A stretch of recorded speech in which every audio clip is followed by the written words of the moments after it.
Have you ever driven late at night on a deserted stretch of road where the darkness seems to swallow your headlights whole, where the familiar world melts away, and you feel like you're on the very edge of something else?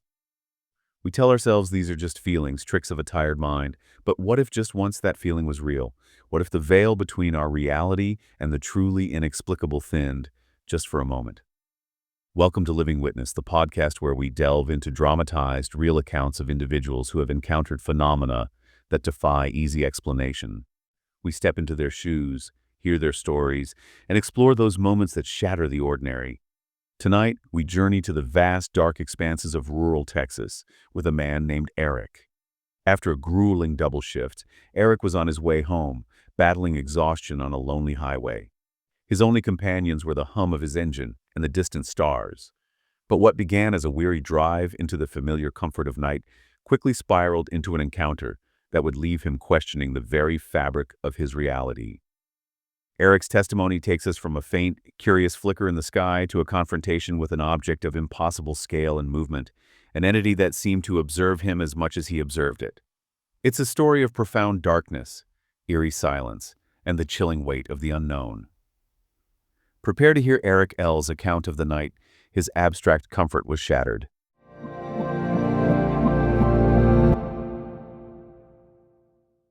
It was a night that felt less like the end of a day and more like a passage into something else entirely. The kind of profound darkness that swallows headlights whole, where the world outside the thin shell of your car dissolves into an infinite, star-dusted void. I was on Highway 17, a ribbon of asphalt cutting through miles of dense, silent woods. It was well past midnight, and the air had that particular biting chill that seeps into your bones, carrying the scent of damp earth and pine needles. Exhaustion was a heavy cloak draped over me, the legacy of a double shift that had stretched my nerves thin and left me craving nothing but the uncomplicated solace of my own bed. My only companions were the hypnotic rhythm of the tires on the worn pavement, and occasionally the distant melancholic cry of a train echoing across the empty landscape. There wasn't another soul visible in either direction, just me, my weary car, and the immense, breathing darkness of the country night. The stars out here were an affront to city dwellers. Countless pinpricks of fiercely cold light scattered across an inky canvas so deep it felt like looking into the very fabric of the universe. It was beautiful, yes, but also overwhelmingly vast, hinting at distances and possibilities that normally remained comfortably abstract. That abstract comfort was about to be shattered. It began so subtly, so innocuously, that my tired brain almost filed it away as nothing. A faint flicker high up, way off to the left, near where I thought the constellation Cassiopeia might be. Just a brief glint, easily mistaken for a distant aircraft navigating the upper reaches of the atmosphere. I dismissed it initially, my focus fixed on the white lines dwindling under my headlights. But then it happened again. And again. Not twinkling like a star, but a distinct, deliberate on-off. And its position wasn't fixed.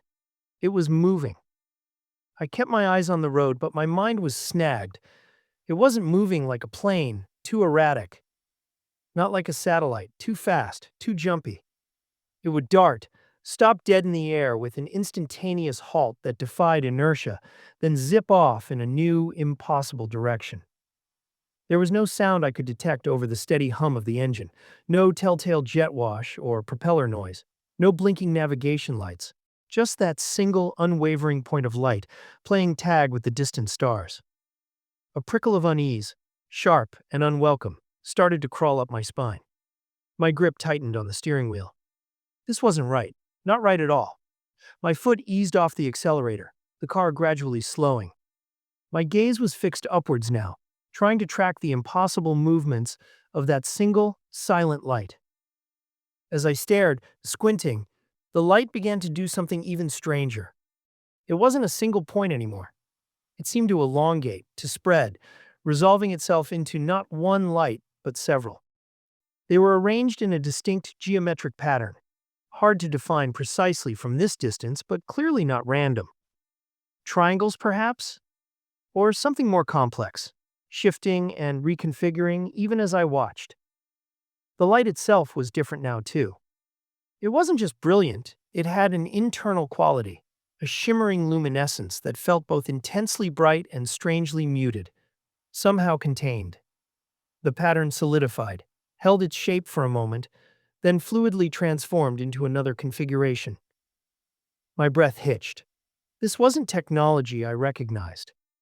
This felt alien. The comfortable familiarity of the dark highway, the mundane reality of my drive home, evaporated, replaced by a growing, chilling sense of the utterly other, a cold that wasn't just in the air, but seemed to emanate from the sky itself. And then an impulse, not a thought, seized me. It was a deep, primal, undeniable knowing. I had to stop, had to get closer, had to see what this impossible thing was. My foot moved to the brake pedal almost involuntarily, and I steered the car onto the narrow gravel shoulder. The tires crunched loudly, the sound startlingly sharp in the oppressive silence of the woods. I pulled the gear shift into park, but the engine was still running, its steady idle suddenly feeling like the only anchor to the world I knew.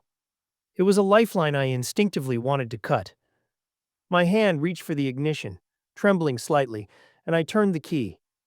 The engine died with a final shudder, plunging everything into profound, absolute silence. The headlights went out, and the darkness outside the car rushed in, thick and heavy. Only the strange lights in the sky remained, now brighter, more distinct, seeming to pulse with a slow, deliberate rhythm. They were lower now, much, much lower than I had grasped. When I first saw them, they hung there, suspended against the backdrop of those indifferent stars, but somehow closer than anything that size had a right to be. The concept of size itself seemed to warp and flex in their presence. I couldn't get a solid sense of scale. The distance felt wrong, somehow compressed. As my eyes adjusted to the impenetrable blackness outside, I began to perceive something around the lights. It wasn't just points of illumination. They were embedded within, or perhaps on, a shape. A shape that was impossibly dark. Darker than the night sky, darker than the shadow of the trees. A sheer palpable void carved out of the air. It didn't reflect the faint starlight or the ambient glow from faraway towns. It absorbed light, a silent, hulking presence that seemed to drink in the very essence of visibility. The lights, that strange, internally luminous glow, were the only things giving it definition. The shape wasn't a clean line or a familiar curve. It was hard to grasp, almost fluid in the way it presented itself. Yet I perceived impossible angles, sharp edges that didn't belong in nature, geometries that seemed to defy earthly design principles. It was vast, stretching out in the sky above the towering pines that bordered the highway, much larger than any conventional aircraft I had ever encountered. And it was utterly, completely silent. No engine hum, no rush of wind around its form, just a profound, unnatural quiet that pressed in on my eardrums. A silence that felt wrong, like a missing piece of reality. A sensation washed over me then, originating deep within my core and spreading outwards, unlike anything I had ever felt. It was a complex, overwhelming cocktail of intense, gut-wrenching fear, the kind that makes your limbs feel like lead and your stomach clench into a tight knot, mixed with an almost paralyzing sense of awe. I felt small, insignificant, standing there on the shoulder of that lonely road in the presence of something ancient, vast, and powerful beyond any human comprehension. My heart was a frantic drumbeat against my ribs, but my body felt heavy, rooted to the spot beside my car, unable to move. Every instinct screamed at me to run, to scream, to dive back into the car and drive away as fast as the engine would carry me.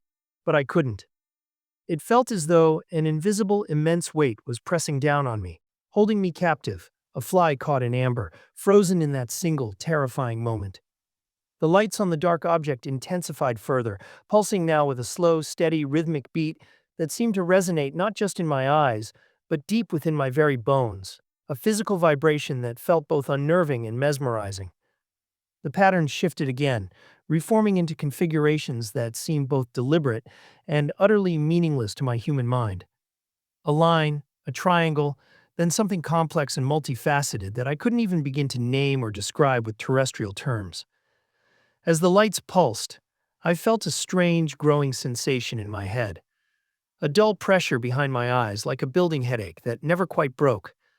And then, fleetingly, an impression. Not a thought I generated myself, but something alien drifting just at the edge of my consciousness. It wasn't words, not a language I understood, more like a feeling of intense scrutiny, of being studied with an intelligence that was utterly alien, indifferent, and probing. It felt invasive, like invisible tendrils, delicately exploring the edges of my mind. How long I stood there, transfixed by the silent, impossible spectacle unfolding above me, I honestly cannot say. Time seemed to stretch and warp, losing all semblance of its normal passage. Minutes bled into what felt like hours, yet simultaneously, the experience felt compressed into a single, eternal instant. My awareness narrowed to just the silent, dark shape hanging in the sky and the inexplicable, terrifying connection I felt to it. The rest of the world, the highway, my car, my home, my entire life, ceased to exist within that bubble of strange interaction. I was just present, present to this. Then, as abruptly and silently as it had appeared, it was gone. The lights, which had been so intensely luminous a moment before, blinked out simultaneously, not fading, but simply ceasing to be. And with the disappearance of the lights, the dark shape itself vanished, subsumed back into the night sky, leaving no trace, no outline, nothing. There was no sound accompanying its departure, no whoosh of air, no sonic boom, no distant fading hum. One moment it was there, a tangible, terrifying reality dominating the sky, and the next, it simply wasn't. It felt less like something had moved away, and more like a tear in reality had simply stitched itself. Closed. The silence that remained was heavier, deeper, and more profound than before, broken only by the faint, persistent ticking of my cooling engine. I stood there for what felt like an eternity, shivering uncontrollably, and I knew it wasn't just from the cold night air. My mind felt thick, foggy, like waking suddenly from a deep, disorienting dream where the boundaries between waking and sleeping were blurred. I fumbled for my phone, checked the time. An hour had passed since I pulled over onto the shoulder. An entire hour. I had no conscious memory of that intervening time, just the intense, frozen moment of staring at the object. The rest was a blank space, a void as dark and impenetrable as the shape I had just seen. Getting back into the car felt like breaking free from a physical constraint I hadn't realized was holding me.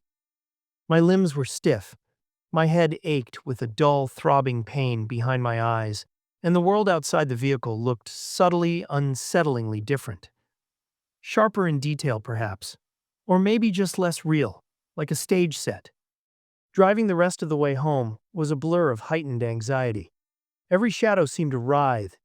Every distant light felt like a potential return. I kept glancing at the sky, half expecting the dark shape and its impossible lights to reappear above the tree line. When I finally reached my house, the familiar structure felt strangely unfamiliar. The air inside thin and somehow electric, charged with a residual energy from the encounter. Sleep was utterly impossible. My mind replayed the images, the feelings, the impossible silence. Every creak of the old house seemed amplified. Every shadow seemed deeper, concealing some unseen presence. I felt irrevocably changed, marked by the experience. It wasn't a nightmare I could simply wake from. It was profoundly, terrifyingly real, and it had happened to me. And the missing time, that blank space in my memory, that hour I cannot account for. That is the part that haunts me the most, gnawing at the edges of my sanity. What happened during that lost hour? What was done or shown or taken? I have no answers. Only the persistent, chilling image of that silent, dark shape hanging in the night, and the terrifying, irrefutable knowledge that I saw something that night, something that the rational world insists does not, cannot exist. The silence, the darkness, and the missing time remain my constant, unwelcome companions. And then it was gone. as abruptly and silently as it appeared. Eric L's experience on that Texas highway leaves us with so many unsettling questions. The impossible maneuvers, the sheer scale of the object, the oppressive silence, and perhaps most hauntingly, that lost hour. A blank space in his memory, a void as dark as the object itself. What do we make of such encounters? When an ordinary night becomes a stage for the extraordinary, leaving behind not answers, but a profound and lasting unease.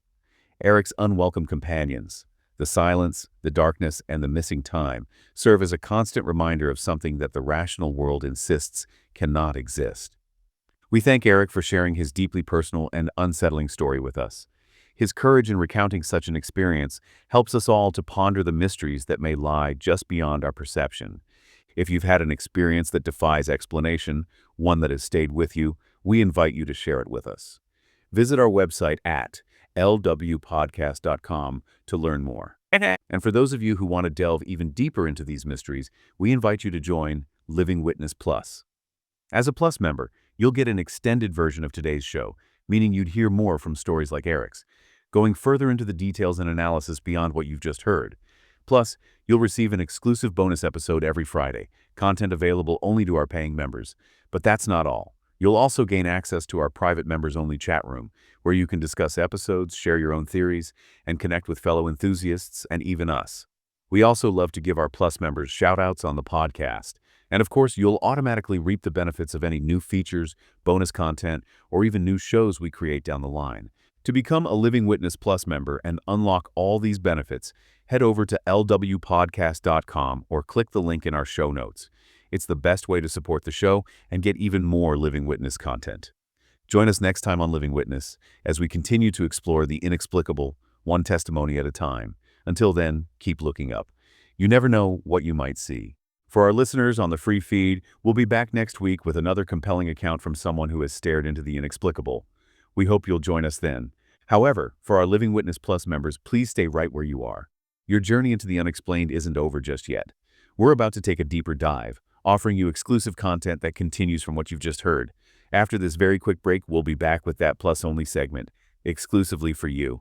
So don't touch that dial, or, well, you know what I mean. We'll be right back. All right, Living Witness Plus members, welcome back, and a sincere thank you for being part of our Plus community. Now, as promised, it's time to go beyond the initial testimony. This is our exclusive deep dive segment, where we really get into the nuts and bolts of what we've just heard. And joining me for this meticulous exploration is, of course, my wonderful co-host, Sarah. Hi, Sarah. Hi, everyone. Yes, Eric's account is quite something, a lot to unpack. It really is. So in this deep dive, Sarah and I are going to meticulously discuss and analyze Eric's entire account. We'll be looking at the sequence of events, the specific details he described, from the initial flickers of light to the imposing silent craft and that unsettling lost hour. We'll consider the psychological impact on Eric and try to dissect the elements that make this testimony so compelling and disturbing. We aim to examine this in a meticulous fashion, exploring every facet. So, Sarah, where do you think we should begin with Eric's extraordinary experience? Welcome to the deep dive. Today, we're taking a close look at something a bit different for us. We don't have a big pile of studies or articles. Instead, we've got just one source. It's a really compelling piece of writing, a witness testimony from, well, someone identified only as Eric L. And it details this incredibly strange experience he had late one night on a highway down in Texas, a really lonely stretch of road. That's right. And our goal here, our mission, if you like, is, well, it's pre-focused because of that single source. We're going to treat Eric L's account as essentially the ground truth for our discussion today. So no outside info, no comparing it to other famous cases, no bringing in, existing UFO theories or anything like that. We just want to unpack this specific story meticulously, pull out every detail he gives us, look at the sequence of events, exactly how he describes them, analyze the phenomena he claims to have witnessed, and really try to understand his personal experience, what he felt, and how he says it changed him. Absolutely. It's all about digging as deep as we possibly can into just what he wrote down, trying to grasp this single experience in super fine detail. What did Eric L. actually report seeing? What did he feel? How does he even put into words something that, well, he himself says kind of defies explanation? We're basically taking this one document, treating it like the only piece of a puzzle we have, and just examining it from every angle. Yeah. So let's get into it, piece by piece, following his own story. Okay, sounds good. And he really starts by painting a picture, doesn't he? He's setting the scene. It's quite evocative, almost cinematic, the way he opens. It really sets the mood. Oh, definitely. He talks about Highway 17 in Texas late at night, miles and miles of just dense woods. He describes this darkness, not just, lack of light, but something that felt, his words were like a passage into something else entirely. He makes a point that it's not city darkness. It's this like profound consuming blackness out there. And he uses sensory details really effectively to make you feel that darkness. He mentions the cold air that bit at the skin even through the car's heater, and it carried this scent, damp earth and pine needles. You can almost smell it, can't you? Yeah. That cool, damp sort of forest air. It just creates this immediate sense of isolation, raw nature all around. Yeah, and his own state, his personal condition, kind of mirrors that isolation in a way. He says he's exhausted, just finished a double shift. He's craving rest. Uncomplicated solace is the phrase he uses. And he's totally alone on the road. Just him, the sound of his tires, maybe a train horn way off somewhere. It's just completely mundane, right? A typical drive home after a long day. Exactly. Which makes what happens next feel even more jarring, doesn't it? He's in this weary state, just focused on getting home. The world outside is just the road. The car sounds repetitive. He's definitely not looking for anything unusual, not expecting it. So he establishes this baseline, this kind of normal, tired consciousness in a familiar, if lonely environment. And that's the reality that's about to get, completely disrupted. But even with the mundane setting, there's this other element he brings in the sky, the stars. He describes them as an affront to city dwellers. Yeah. Just countless, intensely bright, cold stars against this inky canvas, so deep it felt like looking into the very fabric of the universe. That's a powerful image. It introduces this massive sense of scale, of wonder, right alongside his personal exhaustion, and he even reflects on it. He says it was beautiful, yes, but also overwhelmingly vast, hinting at distances and possibilities that normally remained comfortably abstract. That phrasing, comfortably abstract, that feels significant, It's like he's already acknowledging, even before anything happens, that the familiar world holds these vast, unknown potentials. It kind of sets the stage for the abstract becoming, terrifyingly concrete. Right. It's like he's setting things up physically, the lonely road, the deep dark, but also psychologically. His exhaustion, the isolation, the sensory details, and then this little nod to the overwhelming scale of the universe. It all builds this very specific context for what he's about to witness. Yeah, it really creates a container for the experience, doesn't it? You understand his vulnerability physically, out there alone, his mental state tired, maybe focused, but maybe also, more open to noticing things that are slightly off. And then that cosmic backdrop, it provides this vast canvas for something potentially immense, something unknown to appear. So this whole initial description, it's not just stage dressing. It's really laying the groundwork for the profound break from reality he's about to go through. Okay, so we have the scene. Yeah. Lonely highway, deep Texas night, tired driver, vast starry sky. And then the strangeness starts. And he points out how subtle it was at first, almost like easy to ignore. Yes, so subtly, so innocuously, I think were his words. He describes seeing just a faint flicker. It was high up, way off to the left, somewhere near Cassiopeia, he thinks. So faint, so seemingly random, that his first instinct, naturally, being tired and just wanting to get home, was to just dismiss it. Thought it was a plane, maybe? But it didn't go away. He says it happened again and again.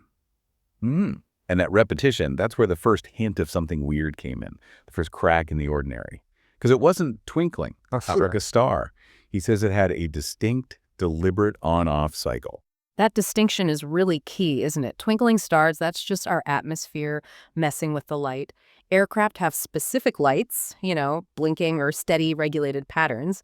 But an instantaneous, deliberate on-off, like flipping a switch, that doesn't really fit atmospheric effects or standard aircraft lighting. It suggests maybe something controlled, something not quite natural or conventional. And it wasn't staying still either. He saw right away that it was moving. So you've got this faint light way up high doing this odd, controlled on-off blink, and it's also moving across the sky. It's just enough weirdness to grab his attention, even though he's tired. Enough to make him think, wait, maybe that's not a plane. Right. It's those little persistent details that just don't quite fit. They start chipping away at his first easy explanation. He wanted it to be a plane, something easily explained away. But the specific way it blinked, the on-off, and the fact it was moving, those were the first signs that something was, out of the ordinary, pulling his focus away from just the road ahead. So he keeps watching it, maybe slows down a bit, trying to get a better look. And as he observes the movement more closely, That's when the unease really starts to creep in. He realizes it's not moving like anything he's ever seen before. Yeah, he specifically lists what it wasn't doing. He says it wasn't moving like a plane, too erratic, not like a satellite, too fast, too jumpy. Mm. And that's a really important step in his process, right? He's actively trying to fit it into known categories. Plane, satellite, meteor maybe, and it doesn't match any of them. His brain is searching for a box to put it in, and there isn't one. And the words he uses to describe how it did move, they're really specific, almost physics-defying. Tell us about that. He says it would dart, just a sudden quick movement, and then this is a really incredible part. It would stop dead in the air with an instantaneous halt that defied inertia, and then, just as suddenly, it would zip off in a new impossible direction. Defied inertia, instantaneous halt. Let's just sit with that for basic physics, right? Inertia. Things in motion tend to stay in motion, to stop instantly, especially from a darting speed. The forces involved would be, well, immense. Basically impossible for a physical object as we understand them.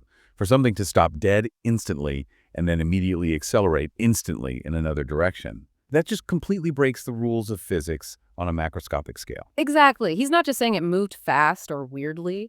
He's describing maneuvers that, well, they just shouldn't be possible, not for any object that follows the laws of physics we know, especially not without, some massive energy signature, sonic boom or something. Think about the G-forces involved in an instant stop like that. It's unimaginable.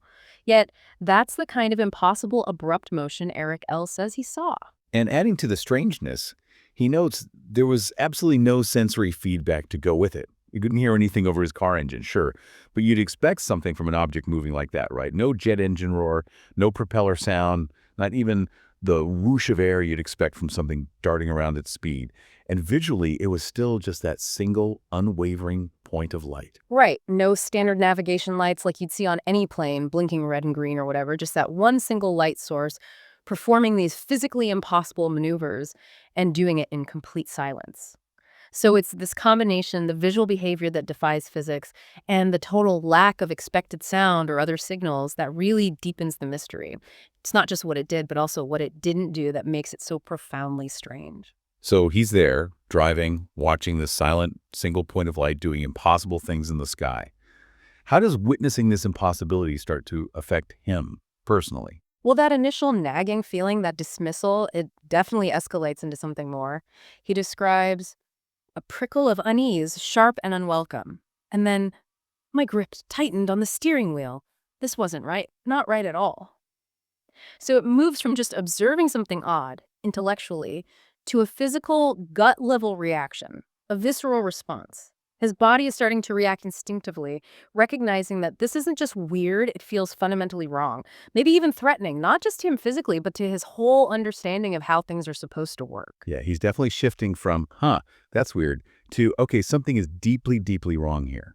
This is where it stops being just an observation and starts becoming a personal event, something happening to him. Exactly. Those data points, the weird light, the impossible movement, the silence, they aren't just abstract curiosities anymore.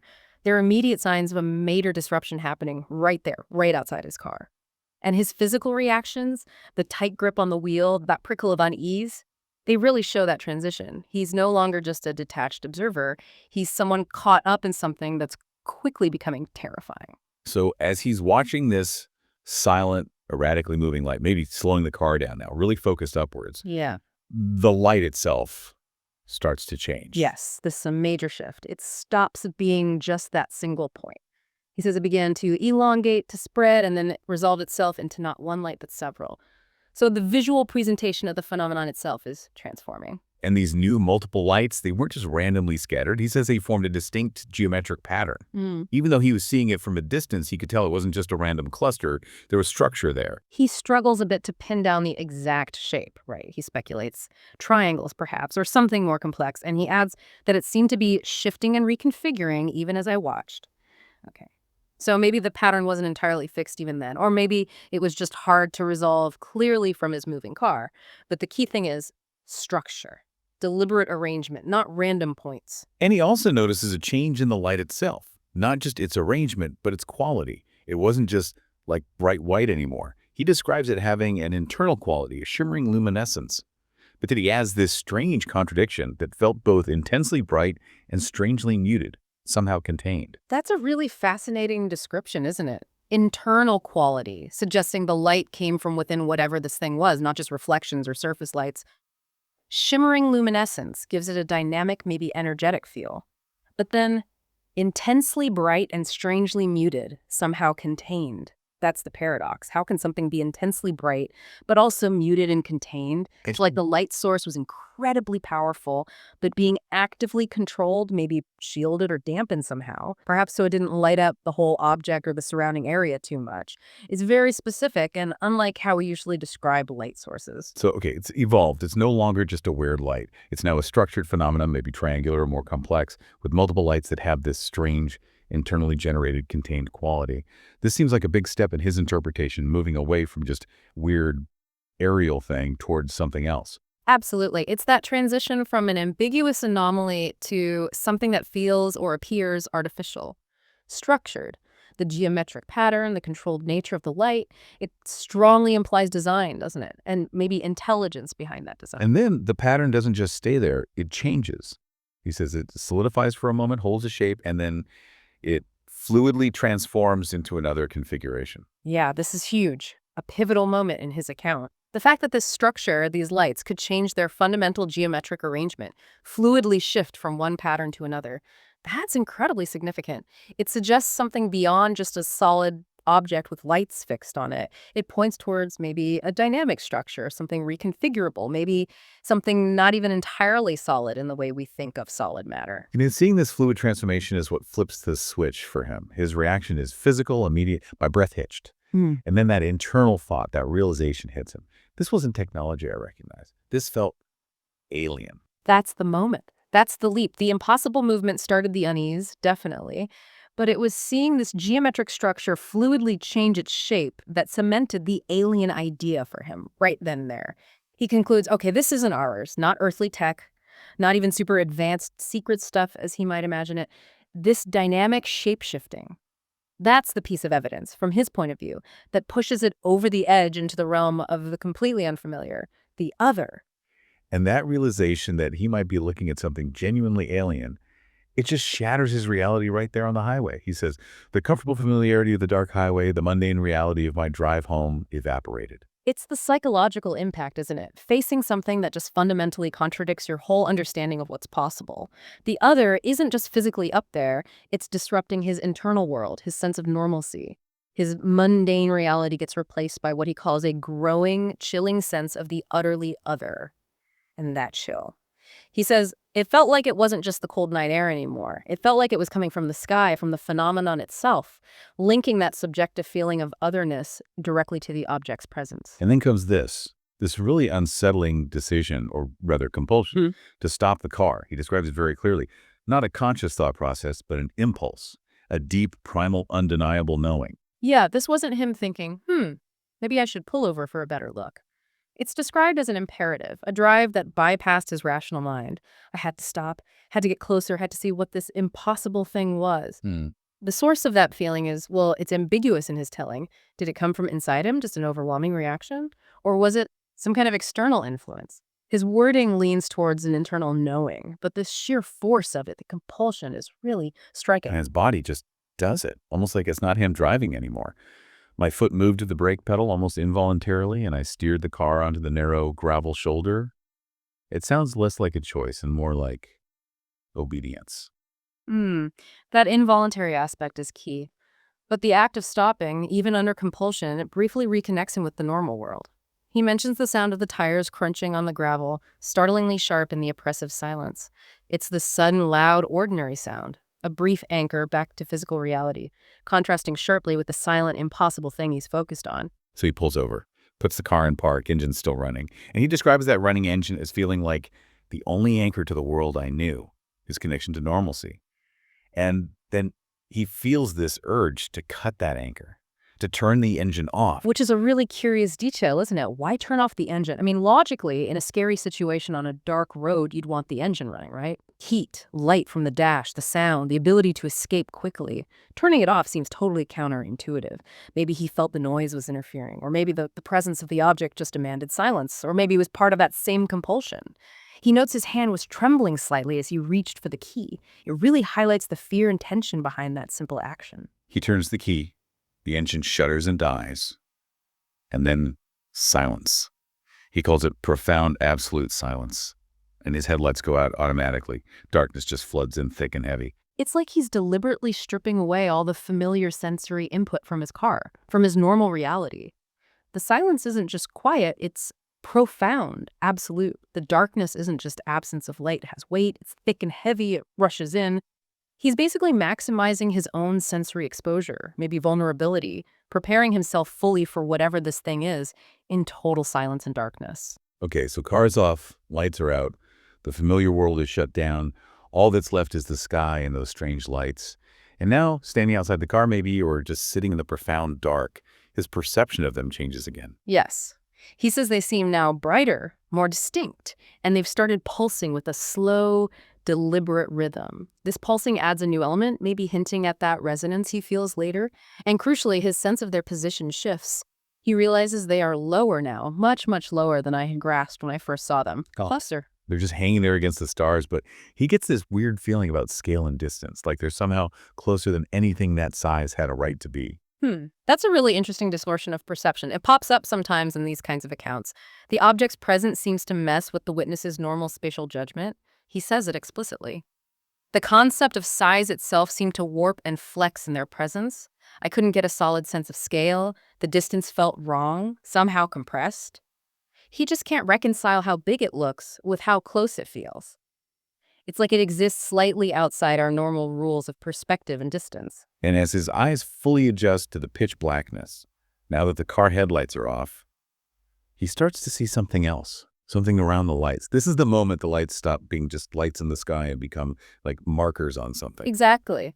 This is where the object itself, the structure holding the lights, starts to emerge from the darkness into his perception. And the way he describes this shape, it's deeply unsettling. He calls it impossibly dark. And he doesn't just mean black, like paint. He means darker than darkness itself. Yeah, he really emphasizes this quality of darkness. It was darker than the night sky itself, darker even than the shadow of the trees. He describes it as a sheer palpable void carved out of the air. That word palpable, that's incredibly significant. It suggests the darkness wasn't just a visual thing, an absence of light. It felt like it had presence, a substance, as a void, something you could almost feel the presence of, even though it was defined by lack. And he explains why it looked like that. It didn't reflect any light, no starlight, no ambient glow from distant towns, nothing bounced off it. Instead, he says it absorbed light. It seemed to drink in the very essence of visibility. Wow. Drank in the very essence of visibility. That's stunning language. So it's not just non-reflective like matte black paint. It's actively anti-light, a light sink. And the only reason he could perceive its shape at all was because of those weird, internally glowing lights on it, defining its edges against the slightly less black night sky. Precisely. The lights weren't shining on the object. They were the only things defining the boundary of this void that absorbed all other light. This quality, this active light absorption, creating a darkness deeper than night. That's one of the most distinct and frankly disturbing details in the whole testimony. It suggests something made of, well, not conventional matter, more like a hole cut out of the visual world, outlined only by those strange, contained points of light. Let's talk more about the shape itself and the silence he perceived now that he could see this dark form. He struggles to describe the actual form, He says it wasn't a clean line or a familiar curve. It was somehow hard to grasp, almost fluid in the way it presented itself. But then he contradicts that sense of fluidity by talking about its structure. He perceived impossible angles, sharp edges that didn't belong in nature, geometries that seemed to defy earthly design principles. So it's both fluid and has impossible sharp angles in geometry. That combination just screams alien, doesn't it? A form that doesn't play by our rules of space or design. And the scale he mentions again, it was vast, stretching out above the pine trees, much larger than any conventional aircraft. Yeah, this wasn't some little drone. It was huge, imposing, dominating the sky above him. And despite being so massive, so present, he stresses the sound again, utterly, completely silent. And the silence itself felt wrong. Not just absence of noise, but he calls it a profound, unnatural quiet that pressed in on my eardrums. A silence that felt wrong, like a missing piece of reality. Missing piece of reality. That's powerful. It's more than just quiet. It's an active silence, a heavy silence, almost like a sensory deprivation. It adds so much to that feeling of otherness. So you have this combination, impossible geometry, vast scale, that light-eating darkness, and this profound, pressing, unnatural silence. Those are the key things Eric L. uses to convey just how alien and unsettling this object felt. Some of these elements, the silence, the impossible movers, they crop up in other accounts. But his description of the darkness as a palpable void that drank visibility, that feels particularly vivid, almost unique in its phrasing. Okay, so he's standing there, maybe rooted to spot, just staring at this massive, silent, dark, geometrically impossible thing. And the experience shifts again, doesn't it, from just seeing it to a really intense internal and physical reaction. Yes, he describes this wave of sensation washing over him, starting deep inside, originating deep within my core and spreading outwards. It wasn't just being scared by what he saw, it was a full-body, primal response. He talks about intense, gut-wrenching fear, making his limbs feel like lead, his stomach clench, pure terror. But crucially, it wasn't only fear. He says it was mixed with this almost paralyzing sense of awe. That mix of terror and wonder seems really important. He felt small, insignificant, when faced with something he perceived as ancient, vast, and powerful beyond any human comprehension. That's a classic description of encountering the sublime, isn't it? Something so vast, so powerful, so mysterious that it evokes both terror and awe simultaneously. It really speaks to the sheer impact of the object's presence, or what he perceived its presence to be. He wasn't just afraid of it, he was completely overwhelmed by it. And this intense cocktail of fear and awe seems to have had a physical effect. Paralysis. His heart is pounding like crazy, he says, but his body is heavy, rooted to the spot, unable to move. He mentions his instinct just screaming at him, run, shout, get back in the car, drive, but he physically couldn't. Right, and he tries to explain that feeling. He says, "It felt as though an invisible, immense weight was pressing down on me, holding me captive." End quote. He uses the image. A fly caught in amber, frozen in that single, terrifying moment. This sensation of being physically restrained, whether it was purely psychological shock or something he perceived as an external force, it's deeply unsettling. It essentially trapped him there, forcing him to endure the full encounter. And while he's stuck there, terrified, awestruck, paralyzed, the object, Hmm. or his interaction with it seems to ramp up. Yes, the lights on the dark shape, they intensify even more. They start pulsing now with a slow, steady, rhythmic beat. And he connects this pulsing light directly to a physical sensation.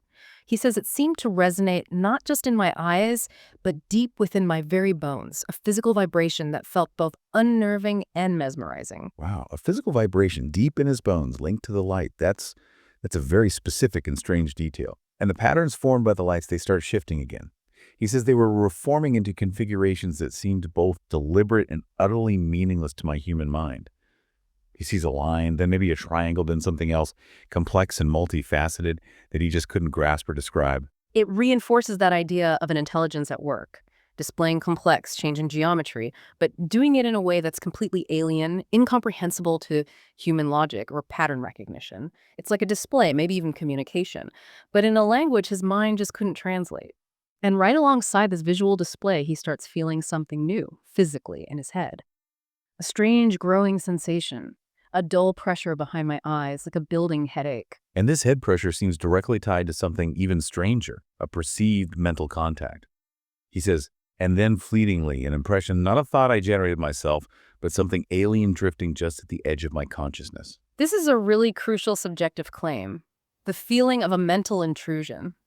And he's very careful to clarify what it felt like.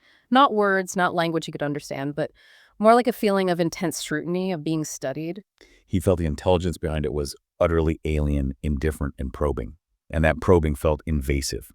His description is chilling, like invisible tendrils delicately exploring the edges of my mind. So the encounter shifts again, doesn't it? From just watching something passively, even under duress, to feeling like there's an active, interactive component, albeit a one-way interaction, nonverbal, invasive, and deeply unsettling. You've got the physical vibration, the meaningless to him geometric shifts, the head pressure, and this feeling of being coldly, clinically examined. It suggests some kind of contact or interaction is happening, but on a level that's profoundly alien and maybe even manipulative psychologically. That word indifferent is key too, not hostile, not friendly, just observing, studying, like he's a specimen. And this brings us to maybe the most famous and certainly one of the most disturbing aspects of these kinds of accounts. The missing time. He says point blank, how long I stood there, I honestly cannot say. Right, his subjective sense of time completely breaks down during the core of the encounter. Time seemed to stretch and warp, losing all semblance of its normal passage. He had the feeling that minutes might have stretched into hours, but at the same time, the whole thing felt compressed, like a single, unending, eternal instant. This kind of subjective time distortion is known to happen in high-stress situations, altered states, trauma, but what follows suggests it was more than just subjective feeling. Because during this period where time felt warped, his focus became incredibly narrow. My awareness narrowed to just the silent, dark shape hanging in the sky and the inexplicable, terrifying connection I felt to it. Everything else, the road, the woods, the world, just faded away. He was trapped in that bubble of strange interaction. He puts it very simply. He was just present to this. Yeah. This state hyper-focused altered consciousness, where the outside world and normal time become irrelevant, it's a recurring theme in accounts that end up involving missing time. It's almost like the encounter itself creates its own little pocket reality, its own temporal bubble around the witness. And the objective reality of that time distortion becomes brutally clear only after the object leaves and the silence returns, and he eventually checks his phone. Yes, the departure itself is described as being just as sudden, just as silent as its appearance. The lights, which were intensely bright and pulsing just moments before, they just blinked out simultaneously. He emphasizes they didn't fade, they simply ceased to be. And as soon as the lights went out, the dark shape was gone too. Vanished. Subsumed back into the night sky, leaving no trace, no outline. And again, critically, zero sound as it departed. No whoosh of air, no sonic boom from rapid acceleration, no engine hum fading into the distance, nothing. He uses that really striking, unsettling image again. It felt less like something had moved away, and more like a tear in reality had simply stitched itself closed. That imagery is so powerful, isn't it? It implies the object didn't just fly off, but maybe dematerialized, or retreated from his immediate reality somehow. Like the rift it represented just sealed itself up. And the silence that's left behind feels different now. He describes it as heavier, deeper, and more profound than before, which really underlines how unnatural the silence during the event must have felt. The snap back to normal reality sounds jarring. The first sound he becomes aware of is faint, mundane. The persistent ticking of his cooling engine. The sounds of his car re-entering his awareness. He says he just stood there for what felt like ages, shivering uncontrollably, and makes a point of saying it wasn't just from the cold air. He's clearly in a state of shock, deep disorientation. My mind felt thick, foggy, he says, like waking suddenly from a deep, disorienting dream where the boundaries between waking and sleeping were blurred. That mental fog, the difficulty processing what just occurred. It's a very common after effect reported after trauma or experiences involving altered states. And then comes the check, the confirmation of the time warp. He fumbles for his phone, manages to turn it on, checks the time, and the reality hits him like a ton of bricks. An hour had passed since I pulled over onto the shoulder. An entire hour. Just Gone from his perception. And he states clearly he has no conscious memory of that intervening time. It's not just fuzzy or hard to remember, it's a complete blank. A void, he calls it, as dark and impenetrable as the shape I had just seen. This objective block of missing time, completely unaccounted for in his subjective memory, this is the core of the missing time phenomenon he experienced. It's the undeniable evidence for him that something happened during that hour that he cannot consciously access. And the experience doesn't just end when the object disappears. The aftermath, especially that drive home, sounds incredibly stressful and strange. Yeah, getting back into the car itself felt difficult, like breaking free from a physical constraint, maybe related to that feeling of being weighed down or paralyzed earlier. And he's still feeling physical effects. Limbs were stiff, my head ached with a dull, throbbing pain behind my eyes. That echoes the pressure he felt during the scrutiny phase. And the world itself looks different to him now. As he's driving, he says things looked subtly, unsettlingly different. Sharper in detail, perhaps, or maybe just less real, like a stage set. Like depersonalization or derealization. It suggests the encounter left him with this lingering perceptual shift, this feeling that reality isn't quite solid or familiar anymore, like he's seeing the world through a different filter now. And that drive home is filled with heightened anxiety and hypervigilance. He says every shadow seemed to writhe. Every distant light felt like a potential return. He kept checking the sky, terrified it would come back. I mean, that sounds like a pretty natural psychological response to witnessing something so terrifying and inexplicable, right? Especially with the physical symptoms and the missing time aspect layered on top. He's not just shaken up, he's traumatized and on high alert. Absolutely. The lingering physical pain, the altered perception, the intense anxiety, it all reinforces that for him, this wasn't just a trick of the light or his tired mind playing tricks. It was a profound multisensory event that had tangible, lasting effects on both his body and his mental state. And the impact continues even after he finally makes it home. The place that should be his sanctuary, his familiar space, feels wrong. Yeah, his own home feels strangely unfamiliar. He says the very air inside felt thin and somehow electric, charged with the residual energy from the encounter. It's as if the feeling of the anomaly, its strangeness, has followed him home, permeated his safe space. Or maybe his senses are just permanently altered, heightened, so he's perceiving things differently now. Sleep is completely out of the question. His mind just keeps replaying everything, the images, the feelings, that awful silence. And his heightened state makes his home feel threatening. Every house noise is amplified. Every shadow seems deeper, potentially hiding something. And he reaches this conclusion, feeling that he has been irrevocably changed, marked by the experience. This wasn't just something weird he saw. It was something transformative that happened to him, altering his fundamental sense of self and reality. He's emphatic. It wasn't a dream. It wasn't a nightmare. It was profoundly, terrifyingly real. And it happened to him. There's a sense of perhaps violation, or at least being acted upon. And the single element that haunts him the most, the thing that keeps gnawing at the edges of my sanity, is that missing hour, that black hole in his experience. That void in his memory becomes the central, enduring puzzle and the main source of his ongoing distress. What happened during that lost hour? What was done or shown or taken? He has absolutely no answers, he says, just that terrifying blankness where an hour of his life should be. That lost hour isn't just a memory gap. It represents a profound loss of control, a period where something completely unknown happened to him without his awareness or consent. That's arguably the most disturbing legacy of the whole encounter for him. So his constant companions now are that chilling memory, the image of the silent dark shape, the terrifying certainty of what he saw, that profound silence, the overwhelming darkness, and above all, the unanswered question of the missing time. He ends his account with that stark realization. He saw something that the rational world insists does not, cannot exist. Exactly. It's that direct confrontation with something that seems to break all the rules. Physics, reality, even personal autonomy, with the paralysis and the missing time, and it's combined with this deeply personal, unresolvable mystery of what happened during that lost hour. That's what leaves him feeling permanently marked, profoundly unsettled. The void isn't just missing memory, it's this constant, nagging question mark hanging over his life, symbolizing an unknown interaction that occurred while he was essentially absent from himself. Okay, so let's step back a little now. We've really walked through the intense detail of Eric L's testimony. We followed his narrative arc, right? From just a tired guy driving home on a lonely road to someone who feels fundamentally changed by this encounter with what he could only describe as the utterly other. Yeah, we've really tried to unpack all the layers he presented. Starting with those subtle oddities, the weird light, the way it moved, defying inertia. Then the transformation, becoming multiple lights and geometric patterns that fluidly shifted shape. Then the emergence of the main event, that vast, impossibly dark shape, absorbing light, feeling like a palpable void with those impossible angles. Then his reaction, that intense fear mixed with paralyzing awe. The physical stuff, too, the resonance in his bones, the pressure behind his eyes. And that chilling feeling of being watched, studied, probed by something alien and indifferent. The warping of time, subjectively. And then the objective, terrifying discovery of that lost hour after its abrupt, silent departure. And we've really stuck to just his words, right? Stayed completely within the boundaries of this single source document. This is just one person's account, one testimony.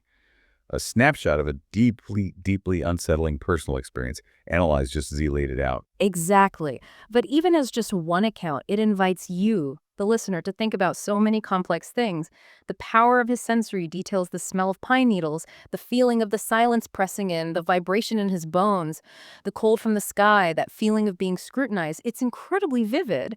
And the challenge it poses, at least as described, to our understanding of basic physics, right? Instant stops, silent flight for something huge, actively absorbing light. And maybe most compelling is the psychological impact. What it does to someone to encounter something so inexplicable, especially that missing time aspect and the feeling of being, as he put it, irrevocably changed. So thinking about just his words, what stands out most for you? That description of the dark shape, a palpable void that drank in the very essence of visibility. What does that suggest about its nature based purely on his account? Especially when you connect it to that feeling of invasive scrutiny he described and then the missing hour that followed. While sticking strictly to his testimony, it paints a picture of something truly alien, not just in origin, but in its very substance and operation. The palpable void description, the light absorption, it suggests something that doesn't interact with our reality in a normal way. Maybe manipulating light, maybe existing partially outside our dimensions, who knows? His description points towards something fundamentally different, and coupling that with the feeling of scrutiny and the lost time, it raises disturbing possibilities about the purpose behind the encounter, doesn't it? Was the scrutiny the reason for the encounter? Was the missing time related to that scrutiny a period of more intense interaction that was somehow blocked from his memory? His account leaves us and him with these huge, unsettling questions. What was that void? What happened in that lost hour? What does it even mean when reality seems to, as he put it, tear open and stitch itself closed? His testimony forces us to confront these really uncomfortable possibilities that maybe reality isn't as solid as we think, that phenomena exist which defy our neat explanations, and that encountering them can leave behind not answers, but just more questions, lingering physical traces, an altered view of the world, and sometimes a terrifying, inexplicable void in memory. And that just about wraps up our deep dive into Eric L.'s incredible testimony. Sarah, thank you once again for your invaluable insights and for helping us dissect the many layers of this account. It's always fascinating to really get into these experiences. And thank you to our Plus members for joining us. Absolutely. And to all of you, our cherished Living Witness Plus members, thank you for staying with us for this extended journey. It's your support that allows us to explore these stories with the depth they truly deserve, to go beyond the surface and really grapple with the details and implications. We hope this discussion has given you even more to ponder, perhaps some new perspectives, or simply reinforced the profound nature of what Eric experienced. These deep dives are for you, a chance for us to connect more directly and explore these subjects together. Don't forget, your Plus membership also means you'll be getting our exclusive bonus episode this Friday. We've got something special lined up for you there, and we'd love to hear your thoughts on today's deep dive or Eric's testimony itself in our private members-only chat room. It's the perfect place to continue the conversation and share your own theories. And remember, you'll always be first in line for any new features or bonus content we roll out.